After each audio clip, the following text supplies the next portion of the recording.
I am Bob Copperstone, a former newspaper journalist, and I like to write stories that mostly deal with my childhood in the mid-20th century. During my 80-plus years, I have accumulated troves of facts and memories as I experienced them here in Wahoo and surrounding Saunders County. These vignettes are presented as true and factual to the best of my recollection, and I wish to pass them on before they blink, flicker, and go dark forever. This is Growing Up Wigwam, as told by Uncle Bob. You can't bank on a tree. In July of 2019, people at the Wahoo State Bank next door to the Wigwam planted a tree out front. The city ordered it removed, sparking a minor squabble amongst Wahoovians. I put in my 2 cents with this editorial. A tree grows in Wahoo, or does it? A newly planted young sapling juts out bravely from its nursery spot in the bump-out curb in front of the sleek new Wahoo State Bank building. It is straining to put down roots, as all the while certain people aren't sure the baby tree should even dare to exist.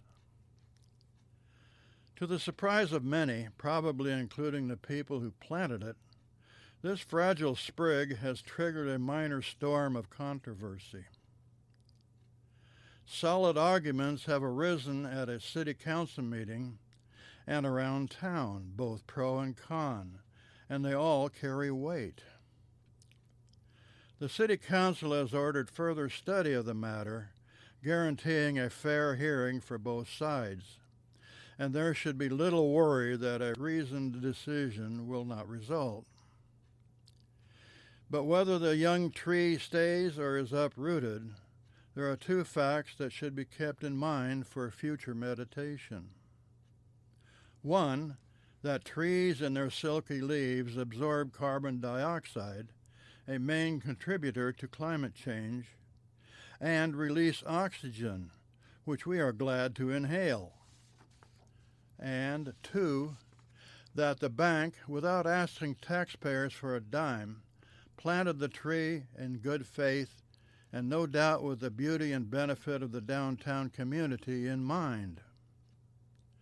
Good deeds should not go unrewarded. That was the letter to the editor. Unfortunately, my 2 cents didn't buy the sapling a reprieve, and it was yanked out. The controversy was a pleasant give and take, though, and the bank's CEO wrote me a nice thank you note for taking his side. I don't know what happened to the sapling, but I hope it was adopted by a kind tree hugger. Bank clock's time was up. As a small boy, I had a fierce attachment to a huge, impressive time machine. When this wonderful machine called to me, I could easily abandon my beloved Tonka trucks, my Lionel train, my toy bulldozer, even my trusty bike, and run to the corner of 5th and Linden Streets in downtown Wahoo.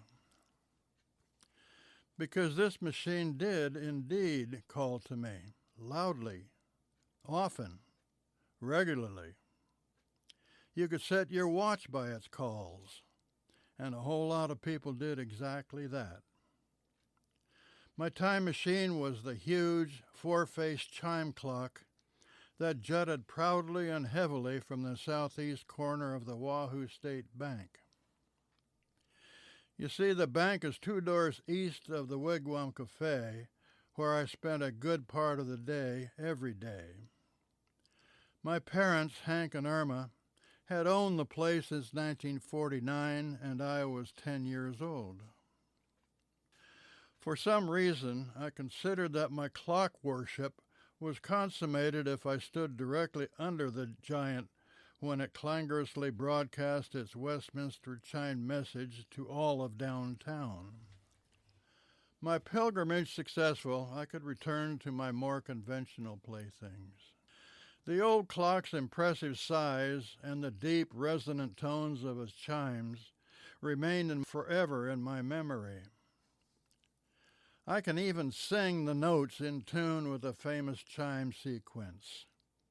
Nobody ever has, nor probably ever will, require me to sing those notes, but they are there, stuck in my brain, just in case. I think the clock struck the hours, quarter hours, half hours, and three-quarter hours. To be frank, I also remember that my mother, Irma, among other merchants and employees who had to listen to the cacophony, complained about the continuous parade of gongs. Actually, such public clocks came into use in the turn of the century, when relatively few could afford the luxury of a timepiece. McClintock Loomis Company of Minneapolis made these bank clocks for only 9 years, from 1908 to 1917, so that would probably help date the age of my massive musical fixation.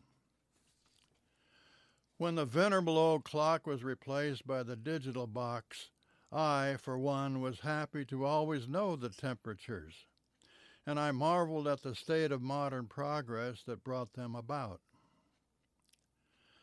The original clock had 4 faces, visible from all directions. If I remember correctly, and I don't know if it was even mechanically possible, the 4 dials didn't always keep the same identical minute. Today's clock predates the founding of the Wahoo State Bank itself. A photograph from the Historical Society Museum's Anderson Haney collection in Wahoo shows the building's name chiseled in stone as the Saunders County National Bank, its corner graced by the imposing 4-faced clock I knew and loved all those years later. In fact, one of my now out-of-state relatives recently toured her hometown and just assumed that the present clock was the old one. For a more complete overview of the clock's history, I refer to excerpts from an excellent item in the July 1st, 2020 issue of the Wahoo newspaper by Lisa Brahacek. Dateline Wahoo. A piece of history anew now hangs above the corner of 5th and Linden Streets in Wahoo. A new clock arrived at the corner where construction is wrapped up on the new Wahoo State Bank and was hoisted into place on the front of the building. Wahoo State Bank President, now CEO, Greg Hull said it was a big day, given the clock is one of the elements that speaks to the long history of the bank. The clock is a replica of one that hung on the corner of the old bank building. Hull said that first clock was taken down in 1966, but many people in town still remember it. The reproduction company, Electric Time Company Incorporated in Massachusetts, knew it well, too. Once I showed her a picture, she said it was a McClintock model immediately, Hull said. Watching it be uncrated and lifted into place Friday morning, he agreed, too, that it looked like the clock that once hung from the bank that his great-grandfather helped open in that corner in 1932. Hull has heard from many people to say they were glad to hear the replicated clock face was coming back. That original clock was sold. A digital clock and a sign had replaced it on the corner. I think sometime after they regretted they took it down, but they didn't save things like that back in the days, he added. So, what happened to that clock? If it was sold, no one seems to know to whom, nor where it is now. The actual clock, like so many other touchstones of my youth, has evaporated into the past. but it continues to serve me with happy memories and will do so for the rest of my lifetime. Oh, how time flies away.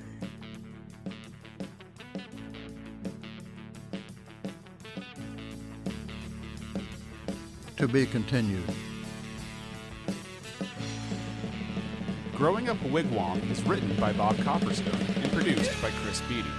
Everything is recorded in lovely Wahoo, Nebraska.